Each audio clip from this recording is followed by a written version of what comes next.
everyone, আপোনালোক সকলোকে Learn and Craft with me চেনেলটোলৈ স্বাগতম জনাইছো। এই ভিডিঅ'ত আমি আলোচনা কৰিব ওলাইছো ক্লাছ 6 ৰ মেথছৰ চেপ্টাৰ নম্বৰ 1। ইয়াৰ নাম আছিল Structure of Numbers অৰ্থাৎ সংখ্যাৰ গঠন। বেসিক্যালি আমি এই চেপ্টাৰটোত সংখ্যাৰ গঠনৰ বিষয়ে শিকিম।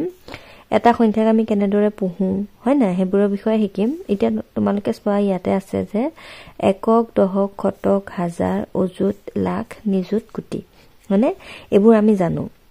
এটা ইয়াতে তোমাৰ সোৱা এটা আমি ইংলিশত যদি চাও কি বুলি কব ones, tens, hundreds, thousands, 10,000 ঠিক আছে। তো আমি এনেকে কি কৰিব লাগিব সংখ্যাবিলাক পঢ়িব লাগিব। এটা ইয়াতে দিলে যে amount of Amit had spent for 5 fan 5খন ফেনত অমিতে কিমান টকা খৰচ কৰিছিলে ঠিক আছে। তে ইয়াতে তোমাৰ দিয়া আছে the cost of one fan and one dustbin was ইমান ঠিক আছে। এখন ফেন আৰু এটা ডাস্টবিনৰ দাম ইমান। এতিয়া যদি 5খনৰ হয় কি কৰিব লাগিব 5ৰে পূৰণ কৰি দিব লাগিব। এখন ফেনৰ দাম যদি 1562 টকা হয় 5খন ফেনৰ দাম কিমান হ'ব হয়নে কি কৰিব লাগিব 5ৰে পূৰণ কৰি দিব লাগিব। এতিয়া চোৱা ইয়াক যদি তুমি 5ৰে পূৰণ কৰা কিমান পাবা 5 দুগুণ 10 ৰ শূন্য উকলিব 1 6 5 গুণ 30 30 একে 31 হল উকলিব 3 5 5 গুণ 25 26 27 28 28 ৰ 8 উকলিব 2 5 গুণ 5 6 7 মানে 7810। এতিয়া এটুক যদি আমি ইয়াতে বহাও তেতিয়া হলে কি হ'ব এককৰ ঘৰত কিমান আছে চোৱা ইয়াতে যদি লিখি লোৱা 7810 হল এককৰ ঘৰত কিমান আছে 0। আমি পঢ়োতে কেনেকৈ পঢ়িম ones, tens, hundred, thousands ঠিক আছে। onesৰ ঘৰত আহিব 0, tensৰ ঘৰত আহিব 1, hundredsৰ ঘৰত আহিব 8 আৰু thousandsৰ ঘৰত আহিব 7 হল। তেনেকৈ আমি বহাই বহাই যাব পাৰো। এটা তোমালোকে ইয়াতে আছে বাকি কিটা চাই লবা। তেনেকৈ খুদিছে the amount of Amit had spent for 10 dustbin। এটা ডাস্টবিনৰ দাম যদি 650 টকা হয় 10টা ডাস্টবিনৰ দাম কিমান হ'ব 6500 দহেৰে পূৰণ কৰি দিওঁতে আমি এটো পালো। ইয়াক এতিয়া ইয়াত বহাব লাগিব তেনেকৈ কিমান হ'ব 0 0 hundredsৰ ঘৰত আহিলে 5 আৰু thousandsৰ ঘৰত আহিলে 6 হল। এনেকৈ পাৰিবা। এতিয়া আমি কি কৰিম অনুশীলনী কোৱেশ্চনখিনি এক্সাৰসাইজ 1.a কোৱেশ্চন নম্বৰ 1ত দিছে write the following numbers in word অৰ্থাৎ তলত দিয়া সংখ্যা কেইটা আখৰেৰে লিখা। এতিয়া ফাৰ্ষ্টতে চোৱা কি দিছে এটা আমি যদি পঢ়ি চাও একক, দশক, শতক, হাজাৰ মানে কিমান এটো 31 3 10 1 31,000 কিমান হ'ব 25 ঠিক আছে। তো আনসাৰটো কিমান আহিব 31,025 আৰু আমি লিখিলে ইংলিশত লিখিব লাগিব যে 31,025 হল। নেক্সট চোৱা নেক্সট তোমালোকৰ দিছে একক, দশক, শতক, হাজাৰ মানে 75 হয়নে মানে 75,000। শতকৰ ঘৰত কিমান আছে চোৱা 9 গতিকে কি হ'ব 900 আৰু ইফালে 2 10 7 27 মানে 75,927 ঠিক আছে। আৰু ইংলিশত লিখোতে কি লিখিবা 75,927 বুজি পাইছানে। তোমালোকে মানে বস্তুটো পঢ়ি চাবা হল 927 ন এনেকৈ একক দশককে পঢ়ি চাবা একক, দশক, শতক, হাজাৰ হাজাৰলৈকে আমি ধৰিম। এতিয়া 75 আছে গতিকে 75,000 হল মানে 75,000 হয়নে। হাজাৰটো কি বুলি কয় 1000। তেনেকৈ শতকৰ ঘৰত 9 আছে তো 900 বা 900 তাৰপিছত 2 10 7 27 বুজি পালা তেনেকৈ পঢ়িব লাগিব। নেক্সট চোৱা write the following numbers in figure হল অৰ্থাৎ এতিয়া কি কৰিব দিছে অংকৰে লিখিব দিছে। আগৰ কেইটা সংখ্যাত লিখিব দিছিলে আখৰেৰে লিখিব দিছিলে আৰু এতিয়া আমি সংখ্যাত লিখিম। তে কি দিছে চোৱা 12,780 হল। তে এইকেইটা কৰোতে তোমালোকে এনেকৈ ফুট দি লবা প্ৰথমতে একক, দশক, শতক, হাজাৰ, অযুত হল। এতিয়া চোৱা 12,780 আমি এককৰ ঘৰৰ পৰা আহো 80 আছে দেখিছা 80 টো কিমান হ'ব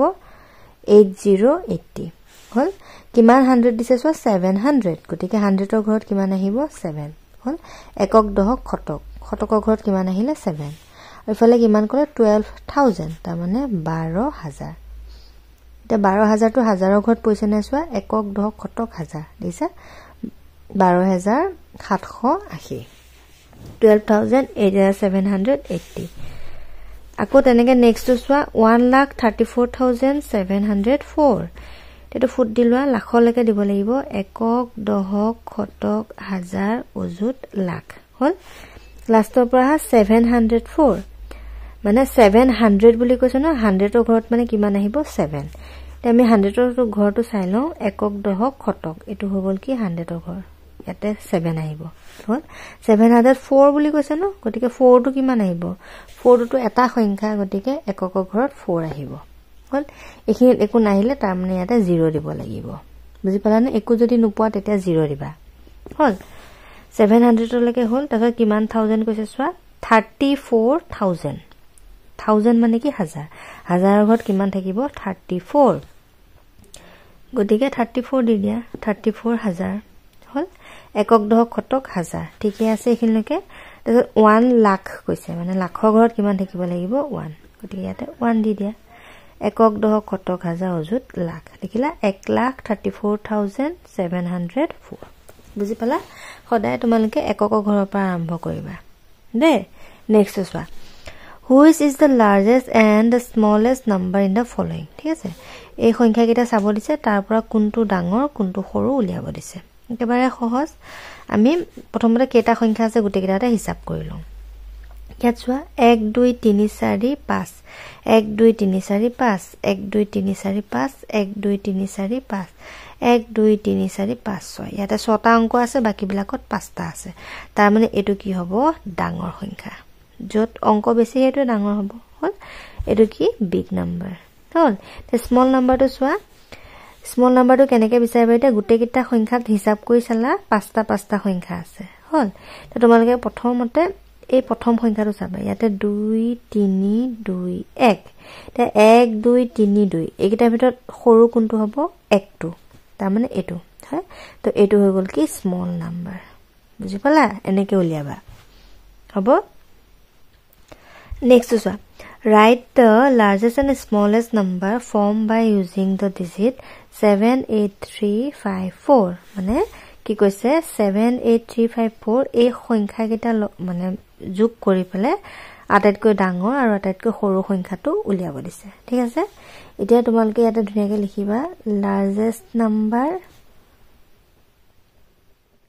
হল আৰু ইফালে স্মলেষ্ট নাম্বাৰ হল তে লাৰ্জেষ্ট নাম্বাৰ কেনেকে উলিয়াবা চোৱা এইকিটা সংখ্যা চাবা ইয়াৰ ভিতৰত 78354 এইকিটা ভিতৰত ডাঙৰ কিমান আটাইতকৈ ডাঙৰ 8 গটিকে 8 টো আগত লিখিবা হল তাৰপিছত 8 টো বাদ দিয়া এটা ডাঙৰ কোনটো চোৱা 4537 7 টো ডাঙৰ গটিকে 7 টো লিখা হল 8 আৰু 7 গল তাৰপিছত চোৱা 354 এটা এইকিটা ভিতৰত ডাঙৰ কোনটো 5 গটিকে এটা আহিব 5 তো 43 আছে তো আহিব 43 4 টো ডাঙৰ 3 টো সৰু এটা স্মলেষ্ট নাম্বাৰটো কি কৰিবা সৰু পৰা লিখিবা বা এটুকে উল্টাকে লিখি দিলেও হ'ব বা সৰু পৰা লিখিলে হ'ল আৰু এটা সৰু হৈ গল 3 তাৰপিছত আহিলে 4 তাৰপিছত আহিলে 5 তাৰপিছত আহিলে 7 তাৰপিছত আহিলে 8 হল বুজি পালা একেবাৰে সহজ হয়নে smallest number largest number hall next write the following numbers in ascending order মানে কি ঊৰ্ধ্বক্ৰমত আৰু নেক্সট টো দিছে ডিসেন্ডিং অৰ্ডাৰ মানে হৈছে ডাঙৰ পৰা সৰুলে আৰু এসেন্ডিং অৰ্ডাৰ মানে সৰু পৰা ডাঙৰলে আৰু ইয়াৰ টাৰ্মটো কি হ'ব এসেন্ডিং মানে হৈছে ঊৰ্ধ্বক্ৰম আৰু ডিসেন্ডিং মানে হৈছে অধঃক্ৰম হল সৰু পৰা ডাঙৰলে ডাঙৰ পৰা সৰুলে সজাবলে ফাৰ্ষ্টতে এসেন্ডিং দিছে তো আমি সৰু পৰা ডাঙৰলে সজাম হল এতিয়া চোৱা আমি কেনে কৰিম হল এইকেইটা সংখ্যা কেইটা আছে এটা ইয়াতে তোমালকে প্ৰথমতে কেইটা অংক আছে চাই লবা হল এতিয়া চোৱা 1 2 3 4 5 1 2 3 4 5 1 2 3 4 5 1 2 3 4 5 1 2 3 4 5 মানে গুটে কিটাতে তোমাৰ পাঁচটা অংক আছে হল পাঁচটা অংক আছে গটিকে ইমান টেনচন নাই আমি কি কৰিম প্ৰথম সংখ্যা কেইটা চাম প্ৰথমতে আছে 9 2 9 8 7 এটা আটাইতকৈ সৰু কোনটো হ'ব 2 টো গটিকে আমি প্ৰথমতে লিখিম 2 থকা সংখ্যাটো কি আছে চোৱা 20635 হল তাৰ পাছত চোৱা 9879 তো ইয়াৰ ভিতৰত সৰু কোনটো হ'ব 7 থকা সংখ্যাটো গটিকে আহিব 7 দি পেলে যেটো আছে পাতি দিবা 7002 2 5 হল 7 গল 2 গল তাৰ পিছত তোমাৰ আহিলে 8 9 9 এটা তাৰ ভিতৰত সৰু কোনটো হ'ব 8 থকাটো সৰু গতিকে লিখি লোৱা 8 7 5 6 2 যি আছে লিখি দিবা তাৰ পিছত এটা চোৱা ইয়াতো 9 আছে ইয়াতো 9 আছে গতিকে আমি গম পোৱা নাই কোনটো ডাঙৰ কোনটো সৰু সেইকাৰণে আমি পিছৰ সংখ্যাটো চাম ইয়াতে 6 আছে ইয়াতো 6 আছে এতিয়াও আমি গম পোৱা নাই কোনটো ডাঙৰ কোনটো সৰু তাৰ পিছৰ সংখ্যাটো চাম ইয়াতে আছে 2 ইয়াতে আছে 0 এটা 2 আৰু 0 ৰ ভিতৰত সৰু কোনটো হ'ব 0টো হয় না তো এটো হ'ব সৰু এটো হ'ব ডাঙৰ তোমালোকে তেনেকে মানে বাও সাইডৰ পৰা সংখ্যাবিলাক চাই আহি থাকিবা যদি মিলি যায় তেনেহলে আকৌ পিছৰটো চাবা মিলি গলে পিছৰটো চাবা তেনেকে চাই তোমালোকে গম পাব পাৰিবা কোনটো সৰু কোনটো ডাঙৰ হল গম পালো যে এটো সবতছে ডাঙৰ কি আছে 96259 হল এটো হৈ গল কি অ্যাসেন্ডিং অৰ্ডাৰ বুজি পাইছা নিশ্চয় নেক্সট চোৱা ডিসেন্ডিং অৰ্ডাৰ ডিসেন্ডিং মানে কি বুজি পালা ডাঙৰ পৰা সৰুলে এটা চোৱা 1 2 3 4 5 1 2 3 4 5 1 2 3 4 5 1 2 3 4 5 1 2 3 4 5 মানে গুটে কিটাতে 5টা অংক আছে তো কি হ'ব আমি প্ৰথম সংখ্যাটো চাম 5 7 7 8 6 তেতিয়াৰ ডাঙৰ কোনটো হ'ব 8 টো হয়নে গতিকে 8 টো প্ৰথমতে লিখি লোৱা 8 5 7 1 5 হল এটো গল তাৰ পিছত চোৱা 5 7 7 6 তো ডাঙৰ কোনটো হ'ব 7 7 থাকা কিটা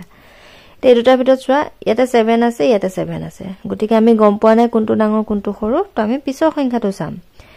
পিছৰটো চোৱা ইয়াতে 4 ইয়াতে 8 4 8ৰ ভিতৰত ডাঙৰ কোনটো হ'ব 8 টো গতিকে লিখি দিয়া 78162 তাৰ পিছত আহিব 74002 7 7 গল 8 গল তাৰ পিছত আহিলে 6 আৰু ইফালে 5 এটা 6 আৰু 5 ৰ ভিতৰত ডাঙৰ কোনটো 6 টো গতিকে 60035 লিখা হল তাৰ পিছত কোনটো আহি যাব লাষ্টত 50000 বুজি পালা এটো হৈ গল ইয়াৰ আনসাৰ ঠিক আছে তো আজিলৈ আহিছো ভিডিওটো চোৱাৰ বহুত বহুত ধন্যবাদ নেক্সট ক্লাছত আমি ইয়াৰ পাছৰ কোৱেশ্চনটোৰ পৰা ডিসকাস কৰিম and thank you for watching and study well